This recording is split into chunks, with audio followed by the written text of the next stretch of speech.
नमस्कार। हठात मोर नजर पड़ा उत्तर प्रदेश सरकार नहीं एक गुरुत्वपूर्ण निष्पत्ति उपरे। ए खबरटी जितेबाला मु पढ़िली मु भाविली ए बाबद आपण सहित आलोचना करा जाई पारे। कारण उत्तर प्रदेश सरकार एभली एक गुरुत्वपूर्ण निष्पत्ति नहीं तार प्रमुख कारण होउची जे उत्तर प्रदेश सरकार चाहूचंती निज राज्य को $1 ट्रिलियन इकोनॉमी रे प्रथमे पहुँचेबा पाई आउ एई गति को अधिक बढ़ाइबा पाई सी जो निष्पत्ति नहीं से निष्पत्ति अन्य राज्यों को मध्य प्रभावित करने भली निष्पत्ति अन्य राज्य माने एई प्रकार गोटे चिंता पोषण करिसंती कि नाही। ओडिशा भली जो राज्य गुड़िक $1 ट्रिलियन इकोनॉमी दौड़े रही से माने एबे कोठी अछंती याकु नहीं कि विश्लेषण करवा आज एडिटोरियल आपण माने समस्ते भल भाव जानिचंती। बेस किछि वर्ष धरी ओडिशा समेत एकाधिक राज्य एवं निज राज्यर अर्थनीति को $1 ट्रिलियन रे पहुँचेबा पाई चेष्टा आरंभ करिसंती।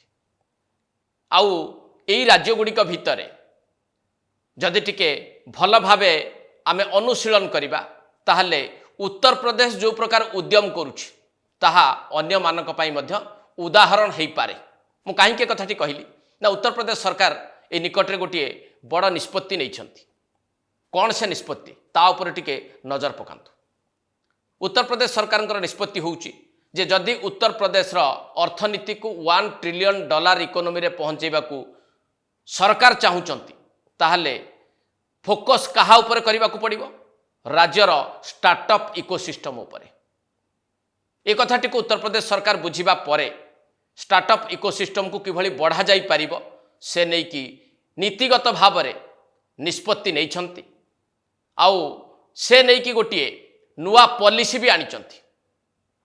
ये पॉलिसी रे कौन कौन रही सब्सटेंस अलाउंस स्टार्टअप गुड़ी को दिया जिवो, सीड फंडिंग जहाँ थिला ताकू 2 गुण करा जिवो, टर्म लोन गुड़ी करे इंटरेस्ट सब्सिडी दिया जिवो एवं ये सबू को मॉनिटरिंग करिबा पाई गोटे डायरेक्टरेट रहिबो।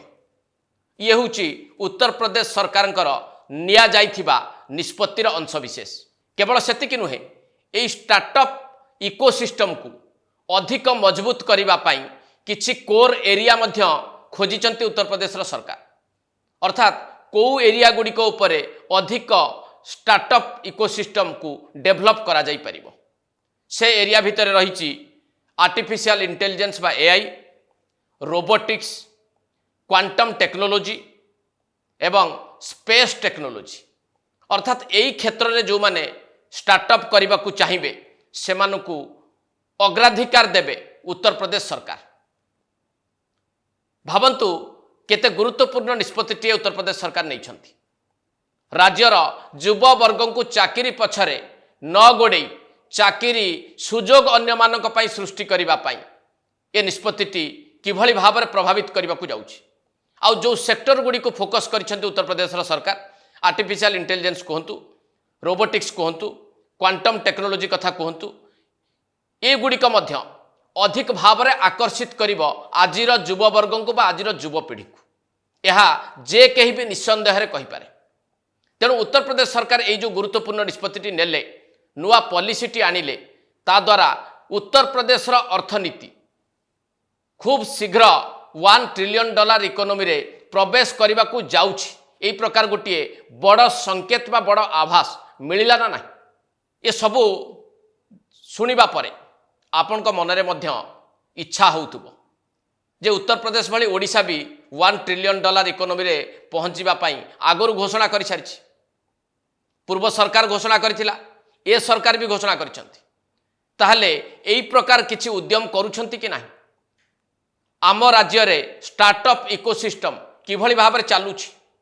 भारत वर्षर अन्य राज्य गुड़िक जो माने $1 ट्रिलियन इकोनॉमी दौड़े अछंती से माने निजर स्टार्टअप इकोसिस्टम को केमिति डेवलप करिसंती, सेमानकर रैंक एने कि कौन सूचित करुछि।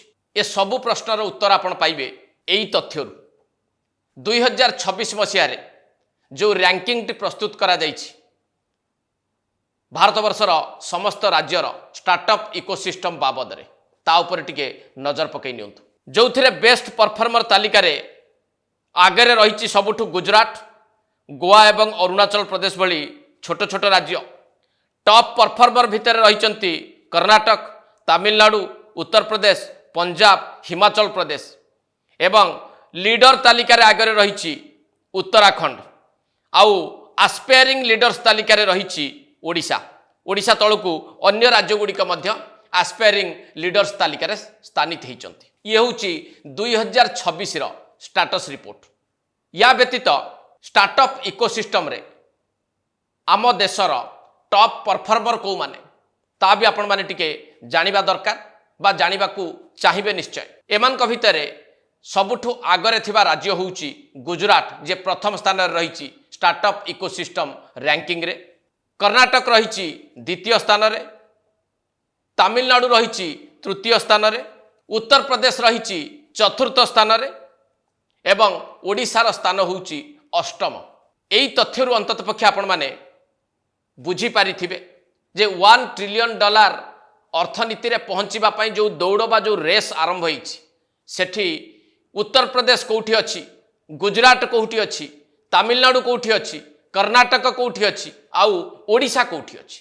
आउ गोटे तथ्य मध्य आपन को दबाकू चाहिबी 2022 मसीह रे डीपीआईआईटी जो रैंकिंग प्रस्तुत करिथिला स्टार्टअप इकोसिस्टम को नेकी सेथिरे टॉप परफॉर्मर रे थिला Odisha.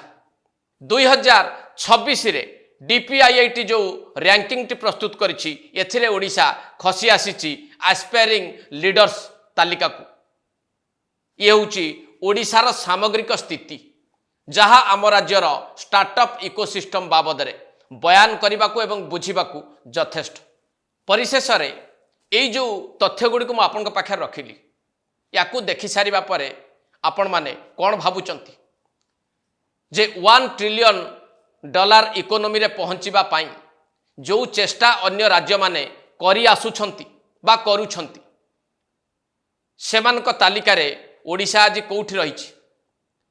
Startup ecosystem develop करिबारे Gujarat जदि भारत वर्षर प्रथम राज्य हो पारिछि बा रैंकिंग रे 1 नंबर स्थान रे रही आसीछि क्रमागत भाव रे एवं उत्तर प्रदेश भली गोटे राज्य जे आगो को बढ़ी चलीछि एबे चतुर्थ स्थान रे रहिछि तापरे मध्य पुणी आगो को बढ़िबा पाई उत्तर प्रदेश सरकार गुरुत्वपूर्ण निष्पत्ति नौछंती।